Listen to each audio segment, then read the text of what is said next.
Hello friend hello friend, welcome to my channel study with Guru पर। आज से हम लोग स्टार्ट कर रहे हैं एसपीटी का मोस्ट इम्पोर्टेंट है, जो बिहार पुलिस और सब दरोगा के लिए। ठीक है, आज हम लोग इसमें 2023 का है, जो भर्ती परीक्षा में आया हुआ है। इसमें ऑल सब्जेक्ट हुआ है सामान्य विज्ञान का, जीव विज्ञान है, भौतिक विज्ञान है, रसायन शास्त्र, हमारा 100 नंबर, विज्ञान प्रौद्योगिकी, विज्ञान, पर्यावरण और पारिस्थितिकी है, कृषि विज्ञान है, नाभिकीय भौतिकी और जीव विज्ञान है, और कंप्यूटर है। हम लोग इसी को स्टार्ट करेंगे। आप लोग देख लीजिए, वेरी इंपॉर्टेंट। इसमें चैप्टर वाइज सब दिया हुआ है। ठीक है, आज हम लोग विज्ञान स्टार्ट करेंगे।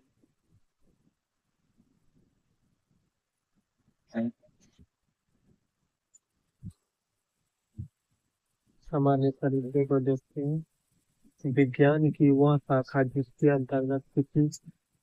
अंतर्गत समस्त जीवों अथवा जीवधारियों का अध्ययन किया जाता है, तो उसे जीव विज्ञान कहते हैं।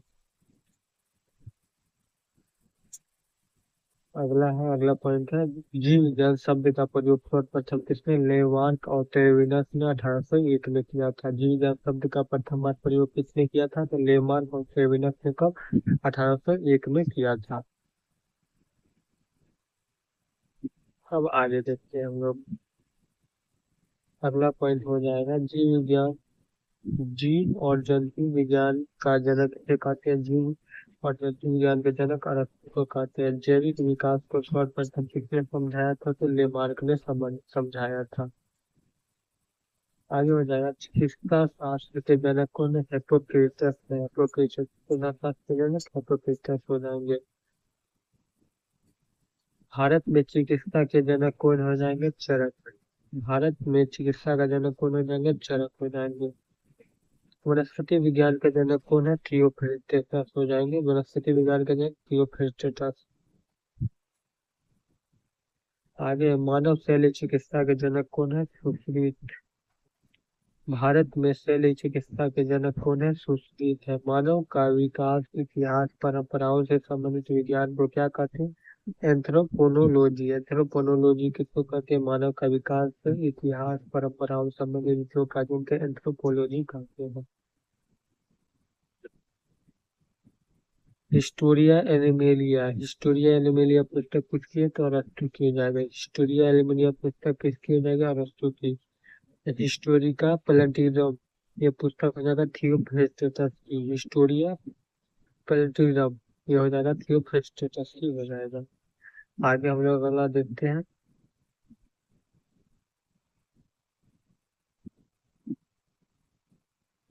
जीवधारियों का वर्गीकरण। क्या देखते हैं, आगे हम लोग जीवधारियों का वर्गीकरण देखते हैं।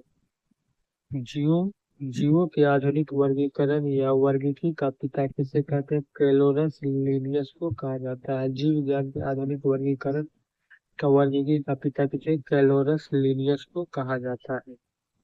अगला पॉइंट हो जाएगा कि जीवों के नामकरण में द्विनाम पद्धति का प्रचलन किसने किया था, तो कैलोरस लिनियस ने 1753 में किया था। कैलोरस लिनियस ने 1753 में किया था जीवधारियों का द्विनाम पद्धति का। अगला है, पांच जगत का वर्गीकरण को प्रस्तुत किसने किया था, तो रॉबर्ट एच वेटिकर ने 1969 में। रॉबर्ट एच रॉबर्ट एच विटिकर ने 1969 में किया था पांच जगत का। आगे देखते हैं, अगला पॉइंट है, समस्त जीवधारियों को पांच वर्गों में विभाजित किया गया। पहला, मोनेरा, प्रोटिस्टा, कवक, पादप और जंतु। ठीक है, अगला अगला पॉइंट है, सभी प्रोकैरियोटिक को जीवों में सम्मिलित किया जाता है, वो मोनेरा जगत में सभी प्रोकैरियोटिक जीवों को किसमें, मोनेरा जगत में सम्मिलित किया जाता है। मोनेरा जगत के सदस्य हैं जीवाणु, नीलहरित शैवाल, साइनोबैक्टीरिया। मोनेरा जगत के सदस्य कौन कौन हो जाएंगे, तो जीवाणु, नीलहरित शैवाल, साइनोबैक्टीरिया। अगला देखते हैं कि प्रोकैरियोटिक जीवों में नहीं होता है। प्रोकैरियोटिक जीवों में क्या नहीं होता है, केंद्रक नहीं होता। प्रोकैरियोटिक जीवों में नहीं होता है, क्या नहीं होता है, तो केंद्रक नहीं होता है। आगे एक कोशिकीय यूकेरियोटिक जीवों में सम्मिलित किए गए हैं। एक कोशिकीय यूकेरियोटिक जीवों में सम्मिलित किए गए हैं प्रोटिस्टा जगत को। प्रोटिस्टा जगत के सदस्य प्रोटिस्टा जगत के सदस्य कौन हो जाएगा? शैवाल, कवक, प्रोटोजोआ। शैवाल, कवक, प्रोटोजोआ यूकेरियोटिक में उपस्थित होता है। यूकेरियोटिक में क्या होता है? केंद्रक उपस्थित होता है। यूकेरियोटिक में केंद्रक उपस्थित होता है। आगे देखते हैं जीवाणु।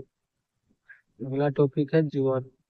जीवाणु का खोज किसने? ल्यूवेनहॉक ने 1683 में किया था। ल्यूवेनहॉक ने जीवाणु का खोज कब किया था?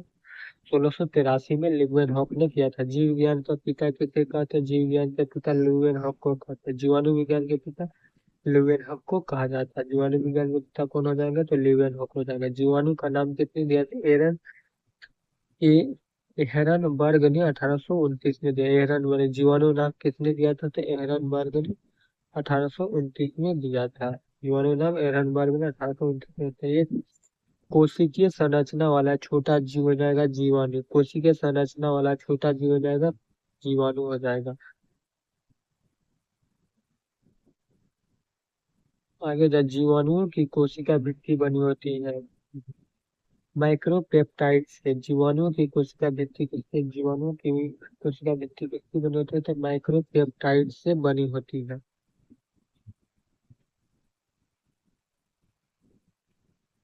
आगे देखते हैं दलहनी पौधों के जड़ में पाए जाने वाला जीवाणु होता है राइजोबैक्टीरिया। राइजोबैक्टीरिया होता है। राइजोबियम होता है, सॉरी राइजोबियम हो जाता है। दलहनी पौधे के जड़ में पाए जाने वाला जीवाणु क्या हो जाएगा? राइजोबियम हो जाएगा। वायुमंडल में नाइट्रोजन को नाइट्रेट के रूप में परिवर्तित करता है तो राइजोबियम ही हो जाएगा। वायुमंडल में नाइट्रोजन को लेता है, नाइट्रेट के परिवर्तित कौन होता है? तो राइजोबियम ही परिवर्तित कर देता है। आगे देखते हैं दूध में पाए जाने वाला जीवाणु है लैक्टोबैसिलस। दूध में पाए जाने वाला जीवाणु कौन है? लैक्टोबैसिलस होता है। एंटीसेप्टिक सर्जरी का खोज किसने किया था? जोसेफ लिस्टर ने किया था। एंटीसेप्टिक सर्जरी का खोज किसने? जोसेफ लिस्टर ने किया था। एंटीसेप्टिक विधि का खोज किसने? तो जोसेफ लिस्टर ने किया था। आगे जीवाणुओं का कृत्रिम संवर्धन रॉबर्ट कोच ने किया था। जीवाणुओं का कृत्रिम संवर्धन किसने? रॉबर्ट कोच ने किया था। जीवाणु में राइबोसोम पाया जाता है 70 है। जीवाणुओं में कौन सा राइबोसोम पाया जाता है? जीवाणुओं में राइबोसोम पाया जाता है 70 प्रकार का राइबोसोम पाया जाता है। आगे हम लोग देखते हैं अगला टॉपिक है हम लोग का प्रोटोजोआ। प्रोटोजोआ होता है, प्रोटोजोआ एक कोशिकीय जीव होता है। प्रोटोजोआ क्या होता है? तो ये कोशिकीय जीव होता है। प्रोटोजोआ शब्द का प्रथम बार प्रयोग कहते हैं गोल्डफस ने किया था। गोल्डफस ने किया था। प्रोटोजोआ शब्द का प्रथम बार प्रयोग गोल्डफस ने किया था। प्रोटोजोआ संघ के जंतु होते हैं amoeba, Euglena, Plasmodium, anti amoeba, histolytica. ये सब क्या आ जाएगा? प्रोटोजोआ संघ के जंतु हो जाएगा। Amoeba, Euglena, Plasmodium, anti amoeba, histolytica. हरा प्रोटोजोआ किसको कहते हैं? यूग्लिना कहते हैं। हरा प्रोटोजोआ किसको? तो यूग्लिना को कहा जाता है। हरा प्रोटोजोआ को जाएगा यूग्लिना को। अगला टॉपिक हम लोग का विषाणु। संसार का सूक्ष्मतम जीव कौन होता है? संसार का सूक्ष्म जीव जो होता है विषाणु होता है। विषाणु संसार का सबसे सूक्ष्मतम जीव होता है, विषाणु होता है। विषाणु के अध्ययन को क्या कहते हैं? तो वायरोलॉजी। भैया नहीं थे। हम लोग चलिए आगे देखते हैं विषाणु का खोज किसने? इवानोव्स्की ने 1892 किया था। इवानोव्स्की ने विषाणु की खोज 1892 किया था। साधारणतः सभी विषाणु बने होते हैं प्रोटीन की। साधारणतः सभी विषाणु बने होते हैं प्रोटीन, न्यूक्लिक अम्ल यानी आरएनए के बने होते हैं। साधारणतः बने होते हैं।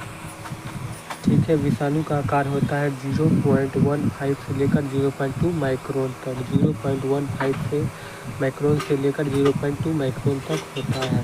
रासायनिक रूप से विषाणु होता है न्यूक्लियो प्रोटीन होता है। रासायनिक रूप से विषाणु होता है न्यूक्लियो प्रोटीन होता है। अब आगे देखते हैं अगला टॉपिक है उनका कोशिका विज्ञान। कोशिका विज्ञान है अगला टॉपिक। कोशिका के जीवन की मूलभूत इकाई क्या हो जाएगी? तो कोशिका हो जाएगी। कोशिका की खोज रॉबर्ट हुक ने 1665 में किया था। कोशिका का खोज किसने? रॉबर्ट हुक ने 1665 में। जीवित कोशिका के खोज ल्यूवेनहॉक ने किया था। जीवित कोशिका का खोज किसने लीवेनहॉक ने किया था। कोशिका के अध्ययन को साइटोलॉजी कहते हैं। कोशिका के अध्ययन को क्या कहते हैं, साइटोलॉजी कहते हैं। कोशिका सिद्धांत को प्रतिपादित किया था। कोशिका सिद्धांत को प्रतिपादित किया था स्लाइडन एंड स्वान ने 1838-39 में किया था। कोशिका सिद्धांत का प्रतिपादन किसने किया था, स्लाइडन और स्वान ने 1838-39 में किया था। जीवधारियों की संरचनात्मक और क्रियात्मक इकाई क्या हो जाएगा, जीवधारियों की संरचनात्मक और क्रियात्मक इकाई क्या हो जाएगा, तो कोशिका हो जाएगा। कोशिका दो प्रकार की होती है। कोशिका कितने प्रकार के, दो, प्रोकैरियोटिक कोशिका, यूकैरियोटिक कोशिका। प्रोकैरियोटिक कोशिका, यूकैरियोटिक कोशिका होता है। अगला है केंद्रक और केंद्रिका नहीं पाए जाते प्रोकैरियोटिक कोशिका में। केंद्रक और केंद्रिका किसमें, प्रोकैरियोटिक कोशिका में नहीं पाए जाते। किसमें नहीं पाए जाएंगे, केंद्रक और केंद्रिका, तो प्रोकैरियोटिक कोशिका। केंद्रक और केंद्रिका किसमें पाए जाएंगे, केंद्रक और केंद्रिका, केंद्रक और केंद्रिका किसमें पाए जाएंगे, तो यूकैरियोटिक में पाए जाते हैं। केंद्रक और केंद्रिका किसमें उपस्थित होगा, तो यूकैरियोटिक में उपस्थित है, प्रोकैरियोटिक में उपस्थित नहीं होता ये।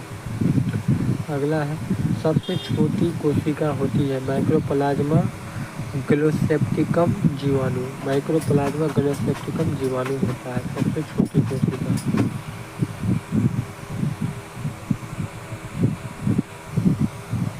अगला देखते हैं सबसे बड़ी कोशिका शुतुरमुर्ग का अंडा होता है। सबसे बड़ी कोशिका क्या होता है, सबसे बड़ी कोशिका शुतुरमुर्ग का अंडा होता है।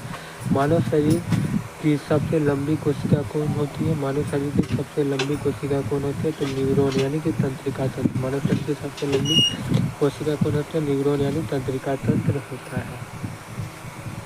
मानव शरीर में पाई जाने वाली सबसे छोटी कोशिका, मानव शरीर में पाई जाने वाली सबसे छोटी कोशिका सेरिबेलम में, सेरिबेलम की गैन्यूल सेल, सेरिबेलम की गैन्यूल सेल होती है सबसे छोटी कोशिका। मानव शरीर में पाए जाने वाला सबसे बड़ी कोशिका क्या है, ओवम यानी अंडाणु। मानव शरीर में पाए जाने वाला सबसे बड़ी कोशिका क्या है, ओवम यानी अंडाणु होता है। आगे देखते हैं कोशिका की संरचना। अगला टॉपिक क्या हम लोग का, कोशिका की संरचना। जीवन का मूलभूत आधार क्या है, जीव द्रव्य। जीवन का मूलभूत आधार क्या है, तो जीव द्रव्य हो जाएगा। जीव द्रव्य का खोज किसने किया था, डू जार्डिन ने किया था। जीव द्रव्य का खोज डू जार्डिन ने किया था। जीव द्रव्य का खोज डू जार्डिन ने किया था। जीव द्रव्य का नामकरण पुरकिंजन ने 1839 में। जीव द्रव्य का नामकरण किसने, पुरकिंजन ने 1839 में किया था। जीव द्रव्य जीवन का भौतिक आधार है, यह किसका कथन है, जीव द्रव्य जीवन का भौतिक आधार है, यह किसका कथन है, तो हैक्सले का कथन है। हैक्सले का कथन क्या था, जीव द्रव्य का भौतिक आधार इसका कथन था। जीव द्रव्य का सिद्धांत किसने दिया, तो स्यूल्ज ने दिया था, स्यूल्ज ने। जीव द्रव्य का सिद्धांत किसने, स्यूल्ज ने दिया था। अगला पादप कोशिका का बाहरी आवरण किसका बना था, कोशिका भित्ति का। कोशिका भित्ति पाई जाती है केवल पादप कोशिका में। कोशिका भित्ति केवल पाई जाती है पादप कोशिका में ही पाई जाती है। कोशिका भित्ति बनी होती है सेलुलोज की। कोशिका भित्ति किसकी, सेलुलोज की बनी होती है। कोशिका भित्ति सेलुलोज की बनी होती है। कोशिका झिल्ली में पाया जाता है। कोशिका झिल्ली पाया जाता है किसमें, पादप और जंतु दोनों में। पादप और जंतु दोनों में क्या पाया जाता है, कोशिका झिल्ली पाया जाता है। कोशिका भित्ति सेलुलोज का बना होता है।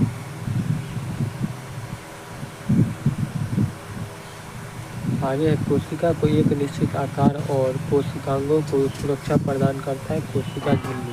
कोशिका को एक निश्चित आकार एवं कोशिकांगों को सुरक्षा प्रदान करता है कोशिका झिल्ली प्रदान करता है।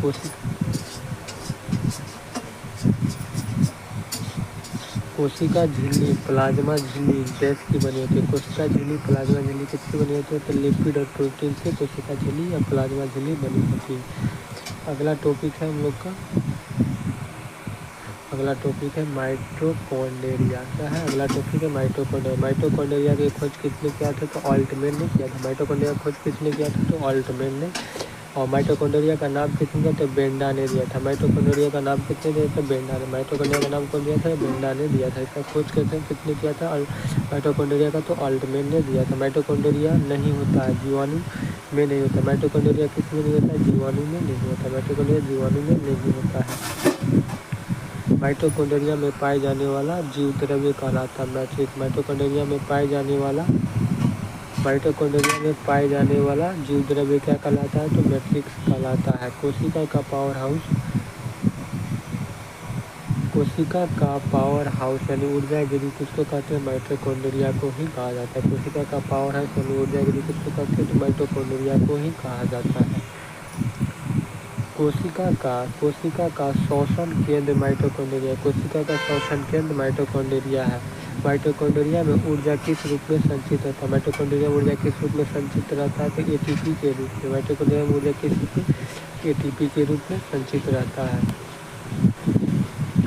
एटीपी का निर्माण कहाँ होता है? तो माइटोकॉन्ड्रिया में ही होता है। एटीपी का निर्माण कहाँ होता है? तो माइटोकॉन्ड्रिया में ही होता है। एटीपी का निर्माण कहाँ हो जाएगा? तो माइटोकॉन्ड्रिया। एटीपी का इकाई है ऊर्जा की। एटीपी किसका इकाई है? तो ऊर्जा की इकाई है।